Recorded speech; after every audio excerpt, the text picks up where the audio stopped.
Good morning. Good Lord, it is nice to know you're there. All right, technology and the future of smart living. I think before we begin, if I may, with the panel's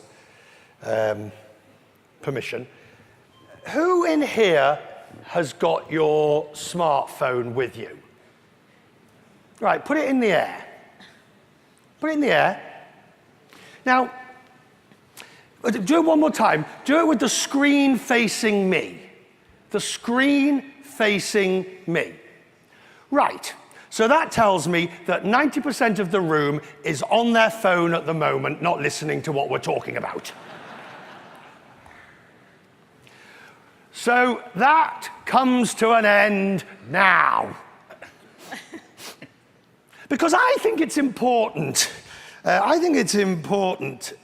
Karuna, would you agree, that we do not let the technology... Did I just hear a phone ring? The next phone that I hear rings is buying dinner for the whole room. Now, if that doesn't get you onto airplane mode, nothing will. All right, Karuna, tell me, technology and smart living, what does it actually mean? And how do we make sense of it? Well, if you have to see, according to me, I think smart living is not about living in a house that controls or manages your moods, not wearing 3D printed clothing, not having you entertained by a robot or have your breakfast fed by a robot. I think smart living is about giving quality of life to the poorest of poor. It's all about infusing dignity into a common man's life, and that is smart living. All right, but that's, I mean, when you say it like that, nobody can disagree with you, can you? I mean, we don't think of it as being like that. We think of smart living as being the way in which technology can maximize and make most efficient our way of life. So that's what I meant. I mean, if you want to infuse dignity into a person's life, you could use technologies. So technologies need not really maximize the potential of just the rich people in the world. They can maximize the potential of people who are deprived, who are in the periphery of life. Chairman, the question of, I mean, you're a telco, you're a mobile phone company. A telco is more than a mobile phone company, but yes, we're a telco. You have here as well what you have in everything. This is the alternate move between what I call fear and greed. And we shouldn't look at greed from a negative point of view, but this is the desire to see opportunities. Today, in all these technology, we can see a lot of opportunities. But if you talk to people normally in a dinner and you ask them about what's going on, you will see less people telling you about excitement because they see things moving very fast, and you will hear probably more people expressing some concerns that we need to address, like what Karuna mentioned, and including everyone in these opportunities, concerns about the change of our life, concern about the dehumanization of what we're doing, and these can be addressed. Okay, you want me to react to that? Yes. Okay, I mean, this is perhaps the opportunity to talk about things that are fundamental. So when we are enamored by technology, when you are blown away by technology, I think we tend to forget the core of the issue. So let me just refresh your memory. I think back in 2000, if you remember, almost 180 heads of nations came and signed the Millennium Development Goals. What were the goals about? Millennium Development Goals were about poverty alleviation, elementary education, maternal health, infant mortality, HIV, communicable diseases, and gender equality. Now, that was in 2000. And back in 2015, if you remember, at COP21, United Nations Framework Convention for Climate Change, in Paris, again, I think more than 180 nations signed for Sustainable Development Goals. Yes. There are 17 now.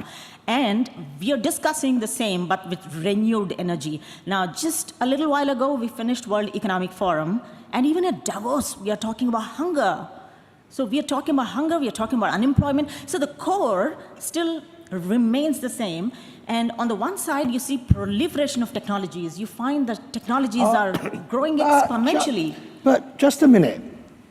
I guarantee you that I could ask some people about Instagram, Facebook, or whatever, and they would know the answer. I guarantee you I could go outside into a shopping mall and ask about the SDGs. You know, name 5 of the SDGs. And I bet within this room we'd be hard-pressed to find a dozen people who could name 5 of the SDGs, myself included. Yes, because you have to say SDGs. I'm sorry? It's SDGs. SDGs. Oh. SDGs. Right. I want to do a test here with the audience. Let's make sure they are awake. How many of you, hands up here, how many of you sleep with your phone next to the bed? How many of you, pretty much within 15 minutes, whether you sleep with the phone next to the bed or not, but within 15 minutes of waking up, you have checked your phone for messages? How many of you do that but just don't want to admit it publicly? Chairman, what's gone wrong here? How have we turned into an entire community of people that know the price of everything and the value of nothing? I don't think that things turned wrong. I think that in fast changing induced by technical capabilities, things are changing. We go a certain direction, then we correct certain things, then we regulate, then we moderate. This is a normal trend with every technology that happened. The only thing is that, as mentioned by a lot of speakers yesterday, it is happening much, much faster than we used to see in the adoption of a technology, because the capabilities are much bigger and are changing fundamentally everything we do and everything we touch. Except they are arguably, and Karuna, you look at this as from futuristic cities, they are arguably changing things for the worst. Normally, technology is looked at a double-edged sword. Say, on one side, you have the greatest opportunity. You can really transform lives, and you can really make everything so easy for you. But on the other hand, it can be a cause of destruction. That is the popular perception. But according to me, I think there is a third side. Let me just share that third side. It's very important to look at the third dimension of technology, which I'd like to call it as a cognitive cloud. So when I say cloud, don't confuse with the cloud infrastructure. What I'm saying is about your cognition being clouded. It's like a mind fog. It's the confusion. It's something that destroys your power of discretion. Technology can do that. It can mess with your mindfulness. And the unfortunate thing is, that particular side of technology can present an opportunity as a threat and a threat as an opportunity. Just to give you an example, if you look at 3D printing, enormous amount of opportunity. You can just print homes for the homeless, 3D printed houses, cheap, affordable for the homeless. But if you print fetuses of mothers to be, the children, because everything is digitized today, you can print a fetus, and if the mother to be doesn't like the shape of the fetus, she can actually go and abort it. So the mind fog. But that is no different to Solomon's decision on cutting the baby in half. That is absolutely, we are adding a technological element to a moral question that we've always had. Okay, so just let me Go say ahead. just a little bit more about this. So what the leaders, the world leaders have to focus on is this component where they need to really look at all dimensions of the technology that they're birthing, they're growing, and they're maturing. All dimensions so that they can nip it at the bud. And the second side of technology that is causing destruction, just as Stephen Hawking said, or maybe even Jack Ma said recently, I think you can stop that progression when you stay focused on this particular gray mind fog area. And I'm sure some of you have been to the Museum of the Future. When you enter, you will see quotes from various leaders in the world, from Vladimir Putin to the Pope to Bill Gates to Elon Musk, etc., speaking about AI. And you will see that you have various views of AI. And it's like, where are we going to put this cursor? And nobody knows, and I think it's very difficult to predict. But one has to see that you have a tremendous opportunity. Will this opportunity constitute a threat, like Karuna, you were saying?